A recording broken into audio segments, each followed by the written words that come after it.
Vladimir, The gear's ready.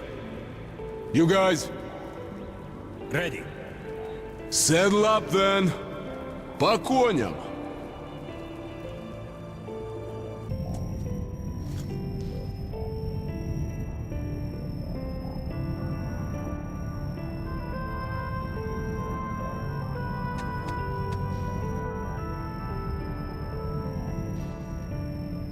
Same old story, huh? You save the world while sitting waist deep in shit and nobody gives a damn.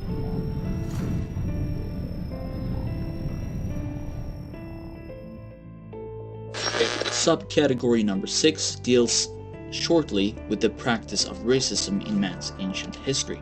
It either shows that it's a very widespread idea, old as man himself, and that has shaped man's history profoundly, and that hasn't gotten rid of yet, or alternatively, that racism is a part of man's nature, and that racism has not walked along with us, but instead been within us, in our nature, for as long as we have recorded our human history.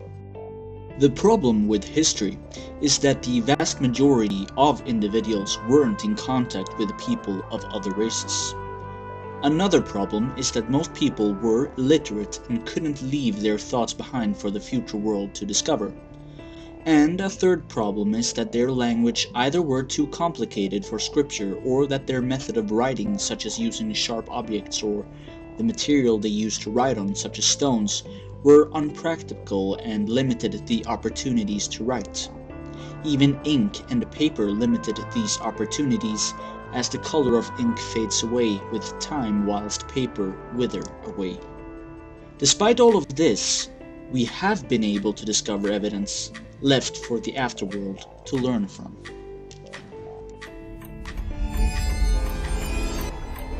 Get prepared. It's time to do a little time travel, and let's see if we can find some racism in history.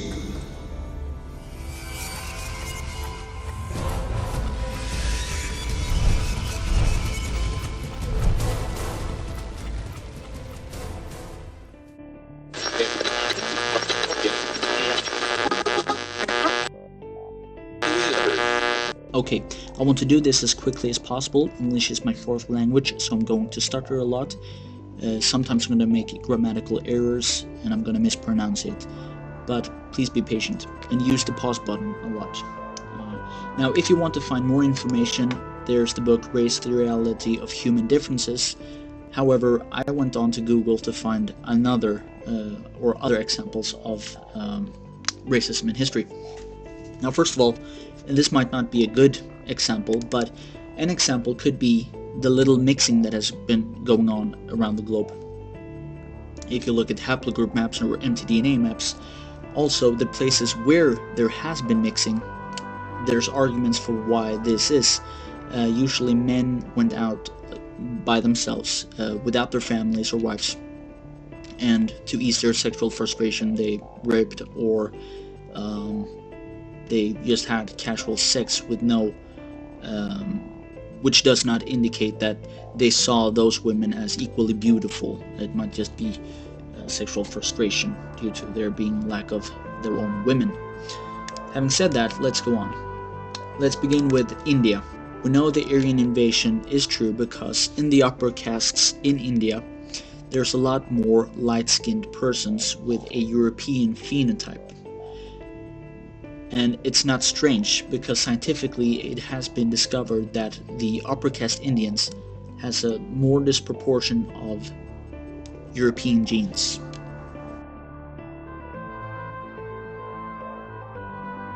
And here you can see some differences between the Aboriginal Indians and the Aryan invaders. And the Aryan invaders set up a racial system called the caste system, or the color system.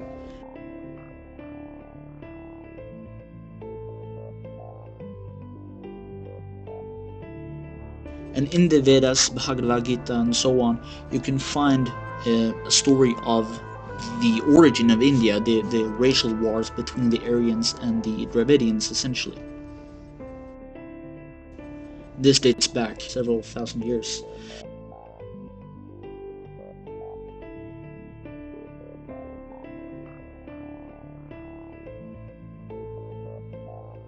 Then we have the Greco-Romans.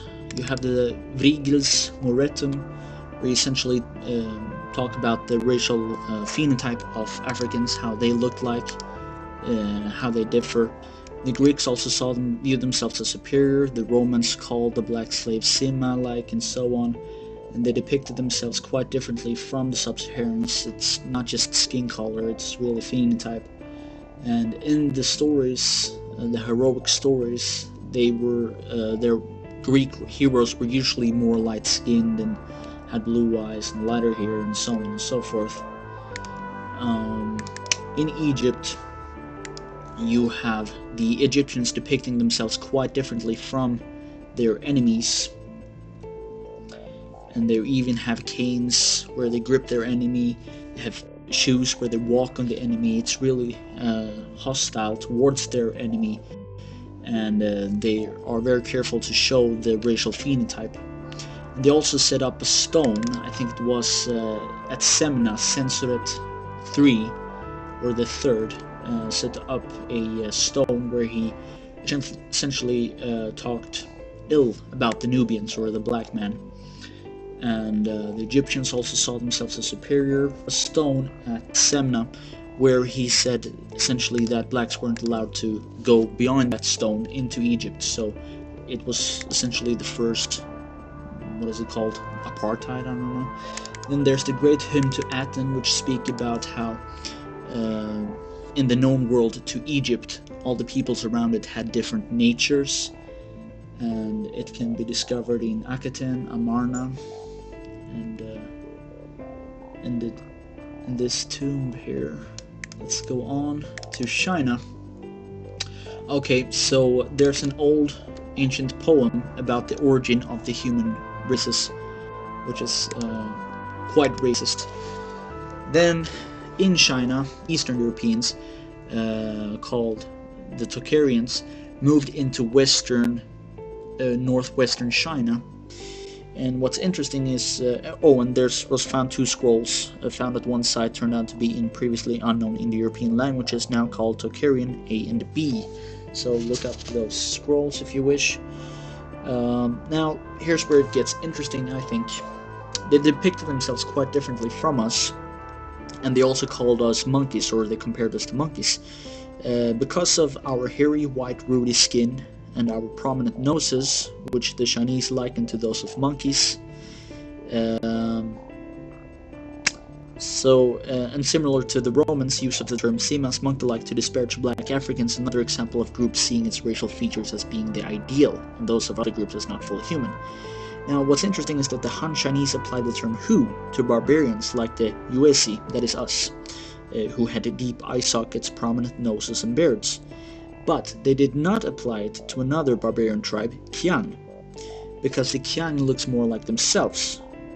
We, or us Suesi, were viewed as being a part of a very different stock, not only barbarian, but ugly and monkey-like to boot.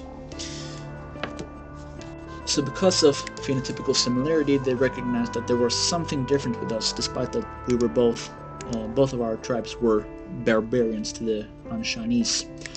In the Bible, you can also find a lot of racial quotes. The Bible, of course, and the Quran and the Torah are quite old, very old.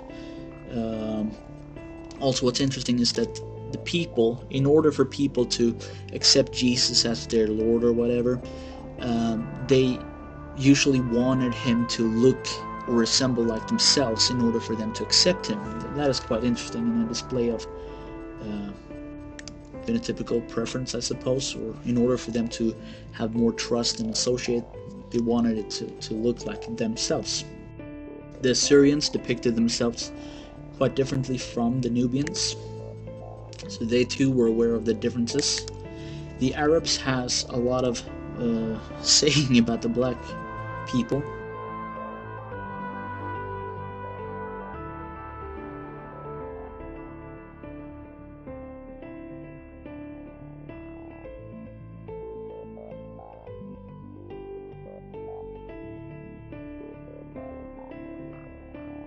They also treated the white slaves a lot better.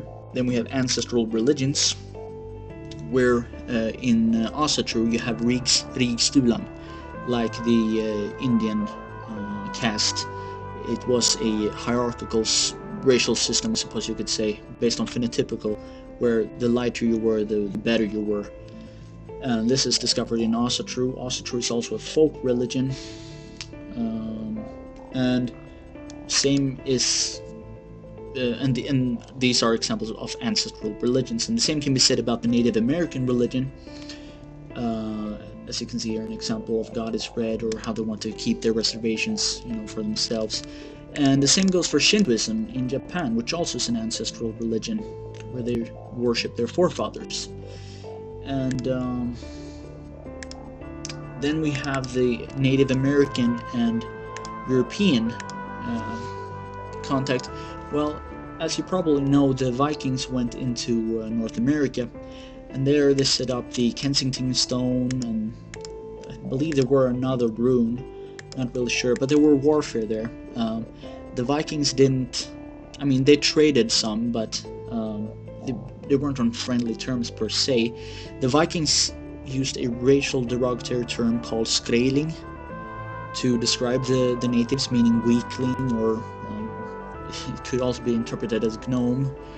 It was not positive. It was a racial derogatory term applied to the Native Americans, so they were obviously making a distinction there. Now, the Native Americans also ambushed constantly the Vikings, to the point where the Vikings had enough and left. Because, I don't know, they didn't want intruders, I suppose. Then we have the Aboriginals.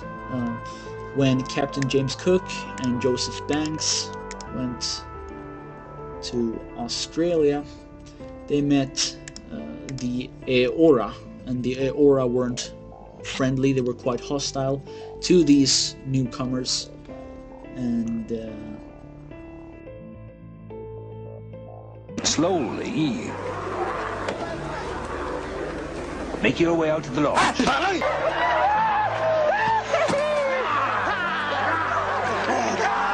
me no trouble, my boys.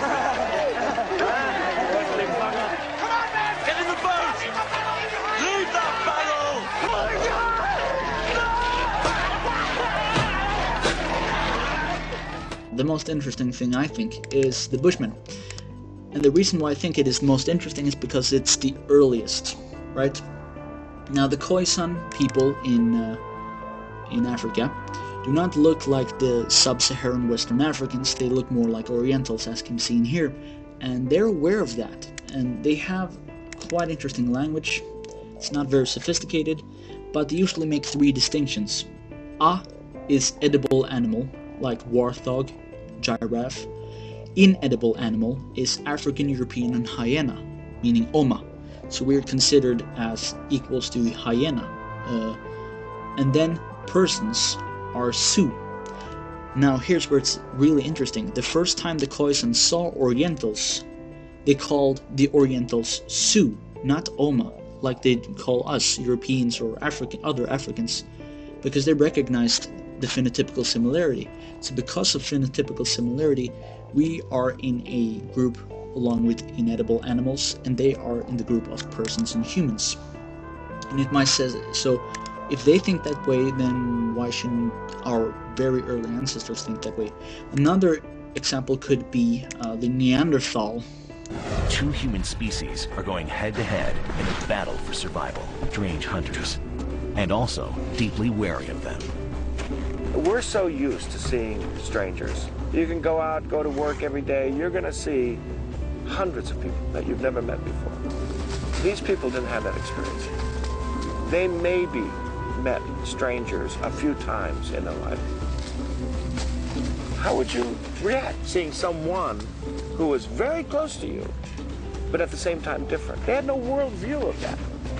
They disappeared within a few thousand years. Was this coincidence or conquest?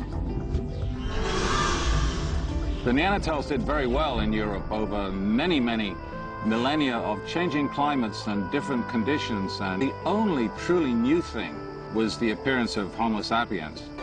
Sooner or later, they were bound to come face to face.